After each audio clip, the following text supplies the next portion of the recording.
Welcome to Inspired Change, a new inspirational and motivational broadcast that strives to empower men in a positive way, designed to educate, empower, and inspire even the busiest individual on the go over that first cup of coffee. Please join me in welcoming Gunter, international psychologist, author, speaker, and producer. Welcome everybody to another episode of Inspired Change.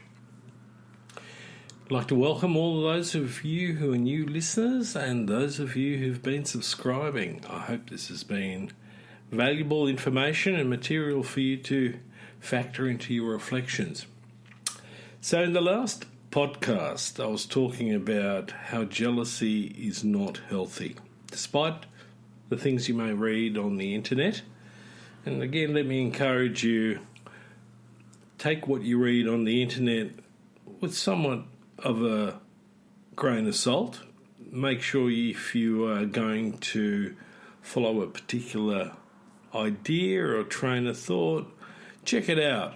Sometimes it helps to look at opposing views. And that's the thing that I talked about with regard to jealousy. Okay, it was a curious idea that jealousy could be healthy. So why did I take such a strong position to fundamentally explain why not? Well, if you haven't heard the last podcast, let me encourage you to go back and listen to it.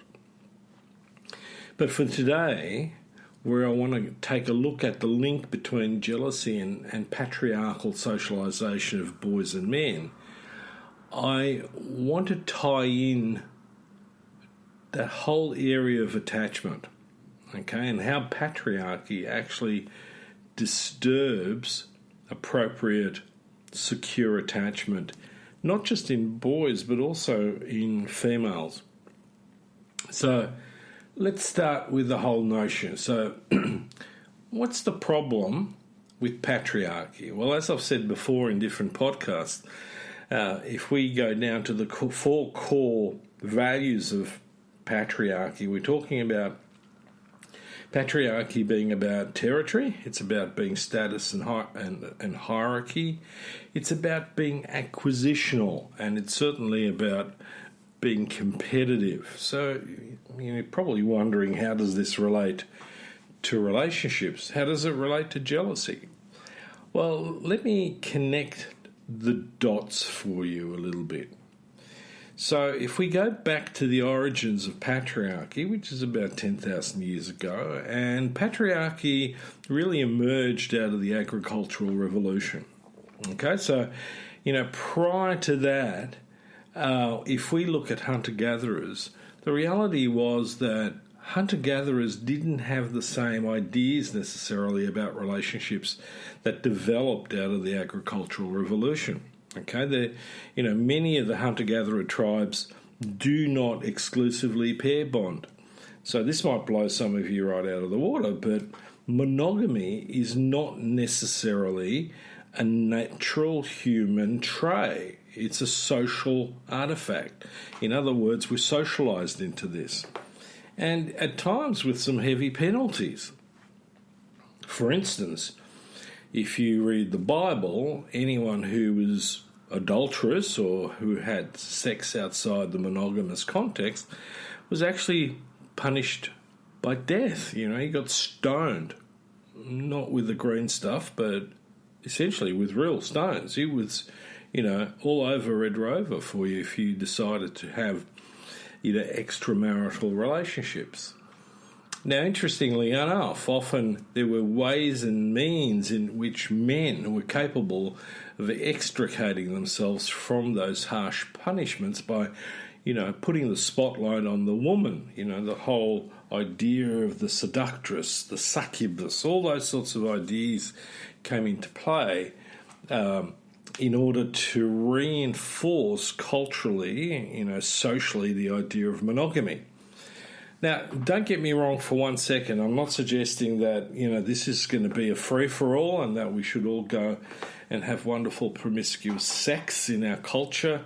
That's not how it works. But what I'm basically getting at is that the notion that human beings are inherently a species that mates exclusively with one partner is a social idea that stems fundamentally from the emergence of patriarchy through the agricultural revolution and through very much the relationship between a social hierarchy, the enforcement of paternity to ensure material security, and essentially the way that we keep certain parts of our society in check. Okay? So when we talk about jealousy is a form of responding angrily and fearfully to the potential loss of my partner. So rather than being an equal partner with my spouse, I'm now in essence, in a position of dominating and controlling her through my behaviour. So jealousy is a big, scary green monster that often comes into relationships fairly quickly. Okay, it's also about ownership. So, and it's a two-way street. When I look at some of the teenage boys that I work with in the relationships that they have with some of the girls, I find some of their behaviour, the girls' behaviour, a bit scary too. I mean, getting 30 texts about where are you in a 4-hour period because he's out with the boys having a good time is simply inappropriate, unhealthy behaviour. This is not a good thing. It doesn't mean she loves you. It means, in her view, subconsciously, she's going through the conflict between wanting to own you and control you because she's scared of losing you. You might just run off with some other, hussy or, floozy out there, And we talk about boys slut-shaming, but girls do this behaviour as well, just maybe slightly differently. So, jealousy in relationships in Western culture is a social artefact.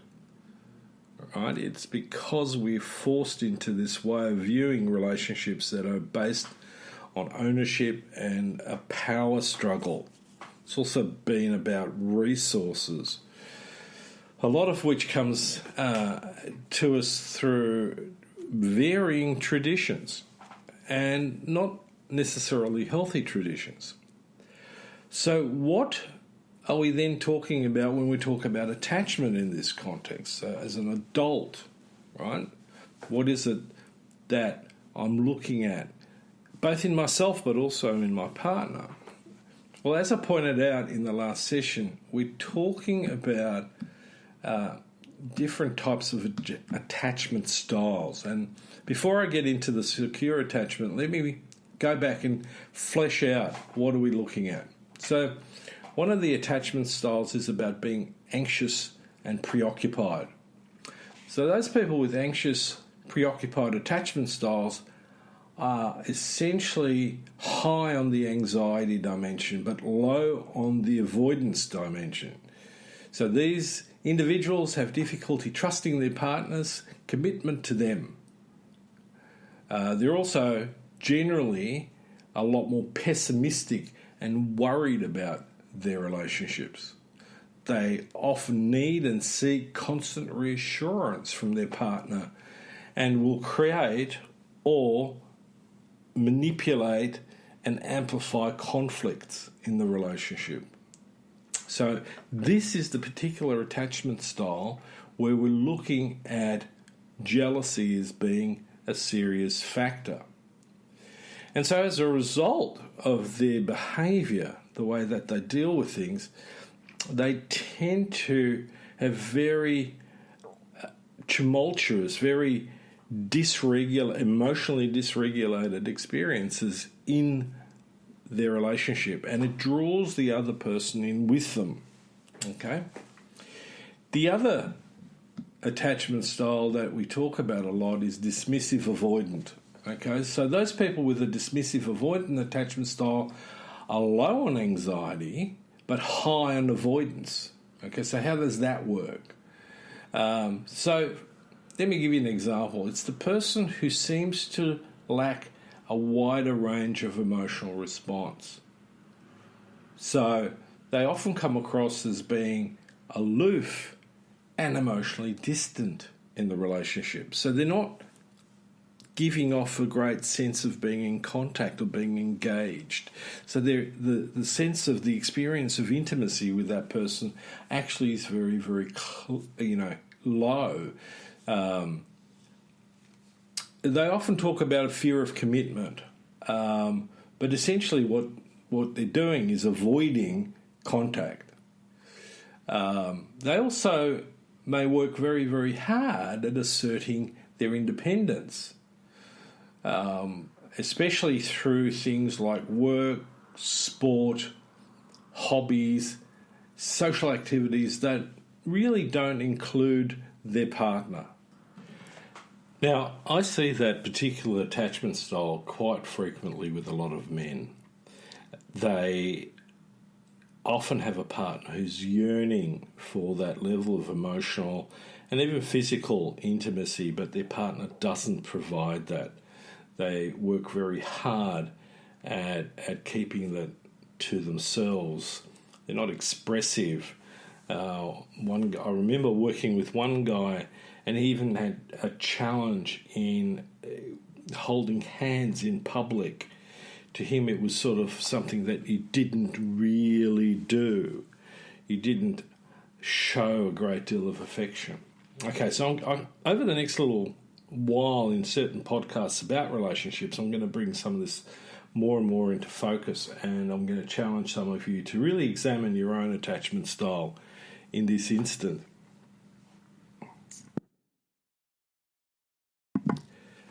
So, what's the next one? Well, the next one is being fearful avoidant. Okay, so what does that mean? So those people with a fearful avoidant attachment style are high on both anxiety and avoidance. People like that, men like that especially, or women, both fear and desire intimate relationships. So they're really in conflict. So it's a bit like I love you, I hate you. Not quite to that degree. That applies more to what we call the borderline personality disorder. So let me explain a little bit further. So on the one hand, they want the support and security that comes from having a significant other, but on the other hand, they're constantly preoccupied and worry about the fact that their significant other will, at some point or another, hurt them. And yet, at the same time, they'll feel stifled by the relationship. You know, the statement of, I need to find myself, is often indicative of that, where they haven't shared with their spouse what's really going on. And men, particularly at that point, are often in and out of the relationship, and their partner's wondering what the hell is going on here. So as a result, people with a fearful avoidant attachment style can be really inconsistent towards their partner, even from a day-to-day basis. And their ambivalent attitude can lead to some serious chaos.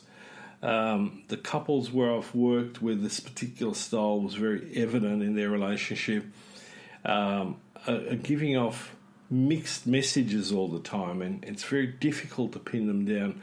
What is it that they exactly want in the relationship? So, again, a little bit of a warning. The categories are helpful in describing the extremes, but obviously there's shades of grey and crossovers and so on. Now, let me bring this back into play, why this is relevant when we talk about patriarchy. And one of the things that I talk about with patriarchy is that the way boys are socialised makes them very, very sensitive to either being over-nurtured or under-nurtured, and experiencing that insecurity in themselves, firstly in their relationship with themselves, but secondly in their relationship with others, because relationships with others become competitive in some form or another. But the really, really important factor in this is that patriarchal socialisation narrows boys' emotional vocabulary down. So in either of those styles,